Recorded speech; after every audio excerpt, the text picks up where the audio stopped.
And it was just such a wonderful thing to see, and to see that taken away from these black boys really did me just made me feel some sort of way, because I have a black boy at home.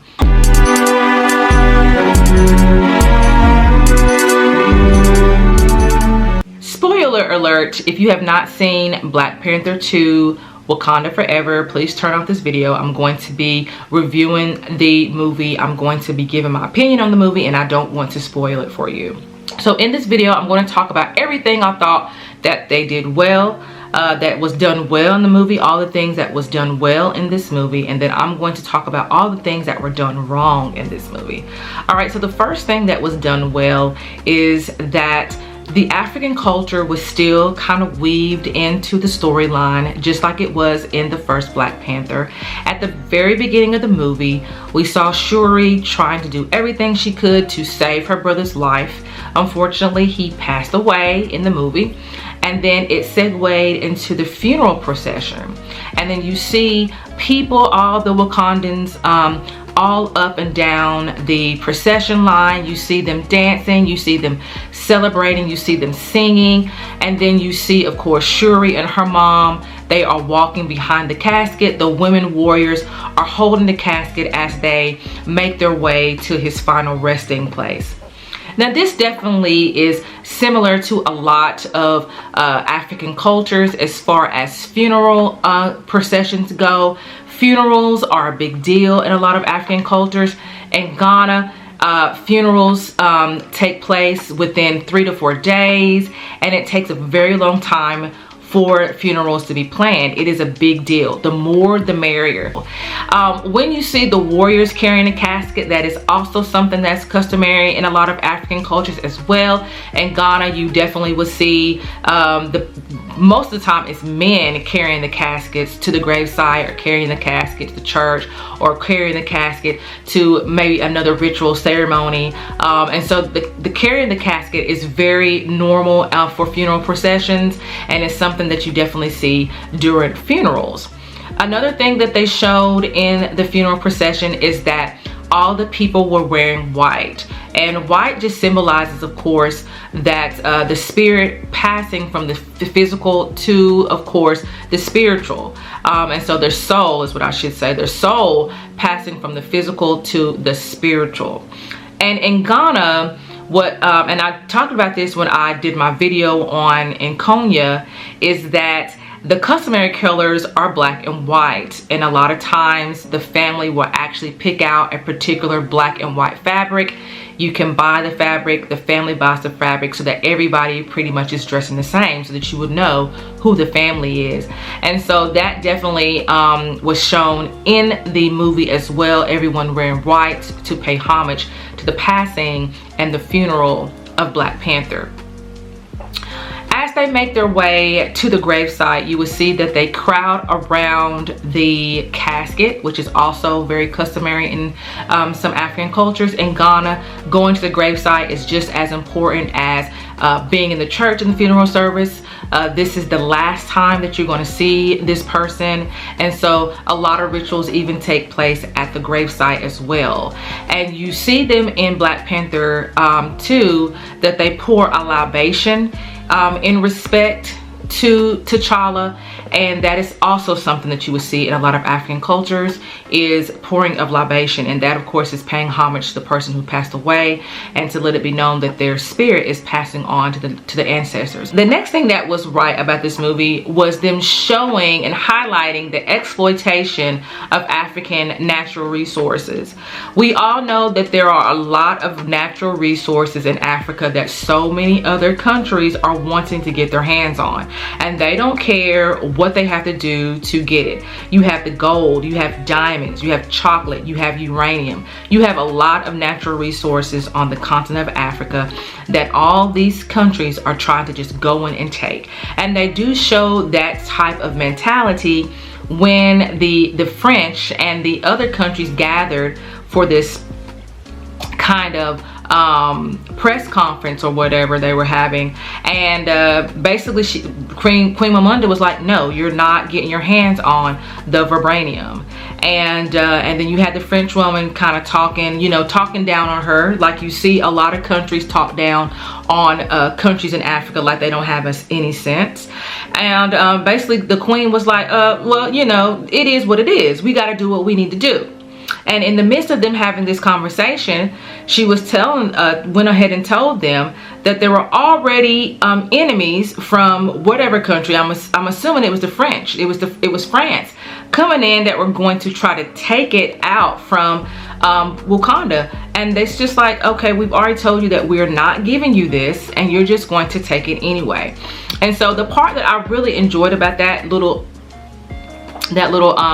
exchange between her and the woman from France is that while she's telling this story, the women warriors are pretty much defeating the French military who were trying to take a natural resource that didn't belong to them. And I do like that part. It's almost like this is what the African continent needs to do to a lot of these countries, and start being like, you're not setting foot on this soil taking anything that doesn't belong to you. And if you do, you're not going, you know, you're going to be hopping back. You might have walked over here, but you're going to be hopping back to your country, because this is unacceptable behavior. You cannot just come to somebody else's country, take what's not yours, and then leave us with absolutely nothing. And that's what they were trying to do with Wakonda. And so she was like, no, she put that right in its place. So they did highlight the exploitation of a lot of natural resources in Africa, and we all know that if Africa was not a valuable place, people would not be trying to go after anything there. So that should tell you how valuable the African continent is, because so many people want what's there, knowing good and well that a lot of these countries, the companies that they have, the businesses that they have would not be able to function, but that the natural resources that are coming from the African continent. And I do like the way that they kind of put that and weave that into the storyline as well, even though Wakonda was like, you're not getting this vibranium, because if you get it, no telling what you'll do with it. And I think that's also important, that needs to be done too, because a lot of times you might have natural resources in an African continent that's being used in a different way, and then another country takes it and then ends up just, you know, weaponizing it and turning into something that it was never meant to be. And that's usually how it ends up going. So I'm glad that she also put a stop to that as well. The last thing that was right about this movie is that they did showcase some type of relationship between Africans and African Americans. And what I mean by that is that Shuri and Riri got together. They were both scientists, both smart. They had the same goal in mind, and they were working together to try to get this end goal done. And I think that that goes into, we hope, future relations between Africans and African Americans. Right now, as you know, Africans and African Americans are most of the time at odds, because we really don't understand each other, and we don't understand each other's struggles either. So it's difficult for us to really come together for pretty much anything. But I do like the fact that Shuri and Riri were able to work together, because they were able to see that they needed each other for this particular time. And it was through them helping each other that they were able to do a lot more and able to conquer a lot more for Wakonda. So the last thing that they did was leave a legacy. At the ending credits, we learned that T'Challa and Nakia have a child. They have a son together. He knew about the son. The son and Nakia have been in Haiti. The mom knew. The only person that did not know about the child was Shuri. And I think it's important for a legacy to be left behind, because legacy is very important in the African culture. It's very important for you to pass on your wisdom and pass on your wealth to the next generation, to the legacy behind you.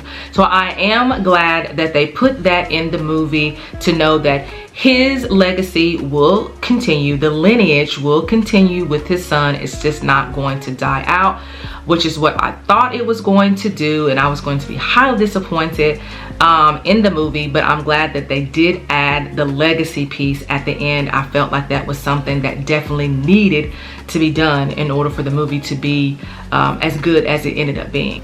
Now, this is what was wrong with the movie. So now I've talked about what I thought was right, and now I'm going to talk about what I felt like was wrong. The first thing that I felt was wrong in the movie was the lack of a black male presence. There were no black males really in this movie. The only black male that was really in the movie was M'Baku, who of course is the leader of the Jabari tribe, and he's really an outsider. And you do see him coming in and out of scenes trying to talk some sense into Shuri. So we do see at least some of a black male presence a little bit, but not enough to really make an impact on the movie whatsoever. I did think that that was something that did not need to be done. I think that it's sad that in order to uplift the black girls, we have to eliminate the black males. I don't know why we can't do both. I think they did a very good job with doing both on the first one, where you had black women and you had black men working together. So the girls had something to look up to, the boys had something to look up to, but now you've taken away all the males. So who do the boys have to look up to now?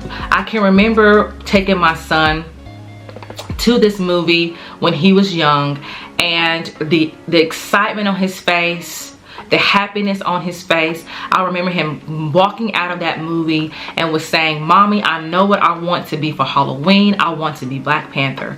And I went out and bought him that Black Panther outfit, which I'm showing you right here on the screen.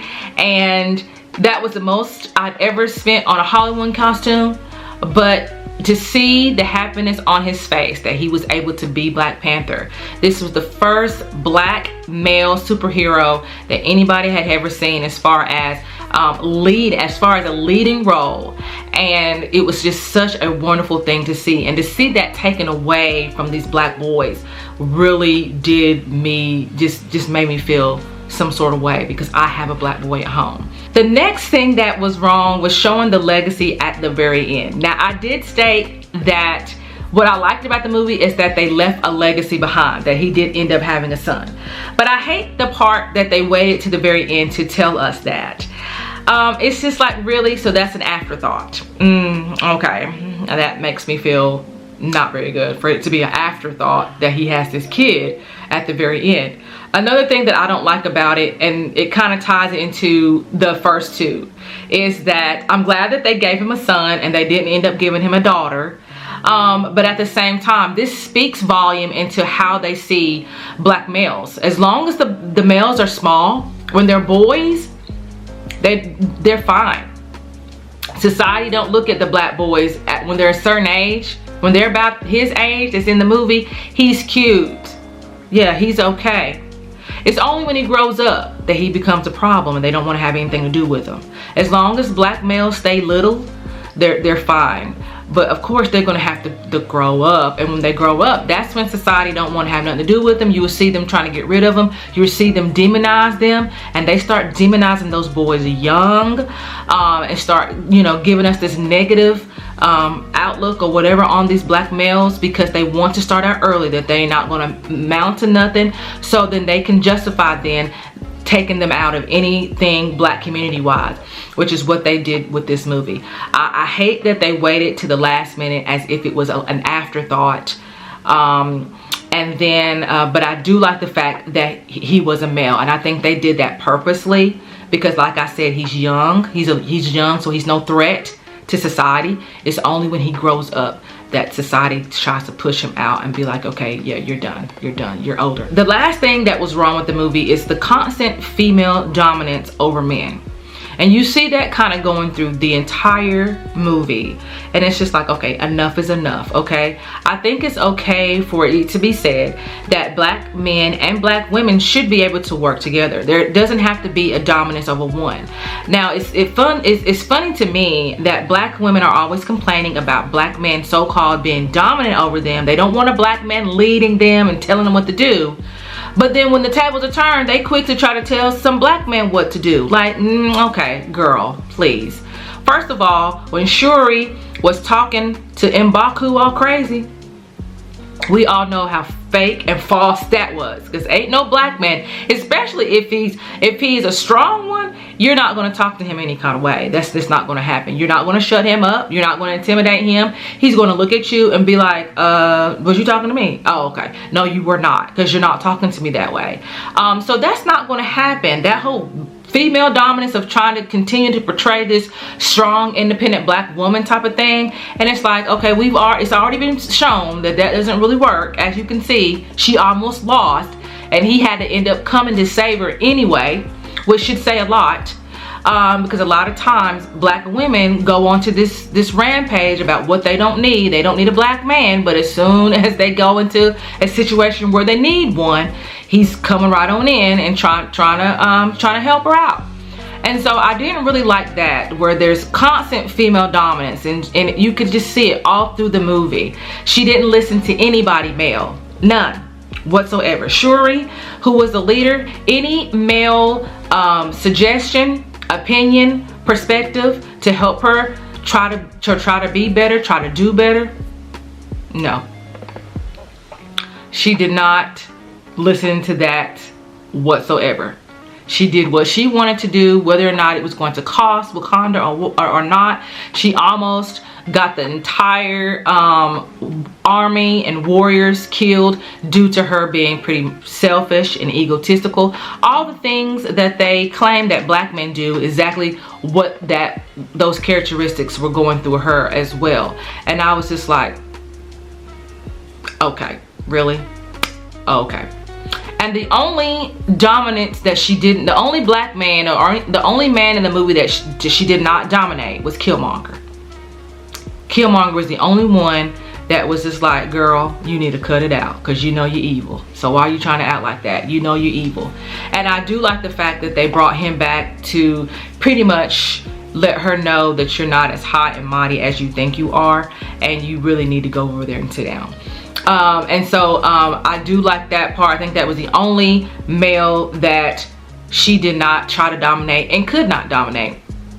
And I think that also goes to relationships as well. When they're talking about, you know, there's always a man out there who's going to be able to tell you to go sit down, and you be able to go right on over there and sit down. She wasn't listening to M'Baku, but she definitely was listening to Killmonger, who was telling her, oh, you want revenge. This is what you want to do. And so, you know, they always say there's always one. But I don't like how they kind of, you know, put that through the entire movie about this, you know, female dominance business. So no, that was unnecessary. So that is my opinion on the Black Panther 2 Wakanda Forever movie. Thank you all for watching. I am Michelle, Mazelleغ. Make sure that you like and subscribe, and I will see you in the next video. Bye.